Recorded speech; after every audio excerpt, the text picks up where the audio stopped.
2 दिवसाची सुट्टी कधी संपली समजलंच नाही. मानवळेवरून निघाले पालीवर, पालीवरून बस पकडली आणि निघाले गडिंग्लजला. गडिंग्लजमध्ये येऊन बहिरीला जाणं हे मस्ट आहे. काही ब्लेसिंग शांत असतात, म्हणजेच हा काळ बहिरीचा टेळा. त्यानंतर गेले मी महादेव मंदिरला. इथं आले की मनात काहीच प्रश्न राहत नाहीत. मन आपोआप शांत होतं. आणि गडिंग्लजमध्ये एक गोष्ट खूप भारी आहे, ती म्हणजे तिथे देवांची सुद्धा कॉलनी आहे. त्यानंतर घरी जायची वेळ झाली होती. स्टँडवरून बस पकडली. रस्त्याचं कामसुद्धा चालू होतं. गावी येताच मम्मीचं काम होतं ते पण केलं आणि घरी आले आणि दार उघडताच मिनीने माझं स्वागत केलं आणि असा होता माझा आजचा दिवस. Bye bye. 2 दिवसाची सुट्टी कधी संपली समजलंच नाही. मानवळेवरून निघाले पालीवर, पालीवरून बस पकडली आणि निघाले गडिंग्लजला. गडिंग्लजमध्ये येऊन बहिरीला जाणं हे मस्ट आहे. काही ब्लेसिंग शांत असतात, म्हणजेच हा काळ बहिरीचा टेळा. त्यानंतर गेले मी महादेव मंदिरला. इथं आले की मनात काहीच प्रश्न राहत नाहीत. मन आपोआप शांत होतं. आणि गडिंग्लजमध्ये एक गोष्ट खूप भारी आहे, ती म्हणजे तिथे देवांची सुद्धा कॉलनी आहे.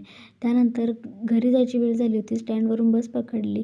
रस्त्याचं कामसुद्धा चालू होतं. गावी येताच मम्मीचं काम होतं ते पण केलं आणि घरी आले आणि दार उघडताच मिनीने माझं स्वागत केलं आणि असा होता माझा आजचा दिवस. Bye bye.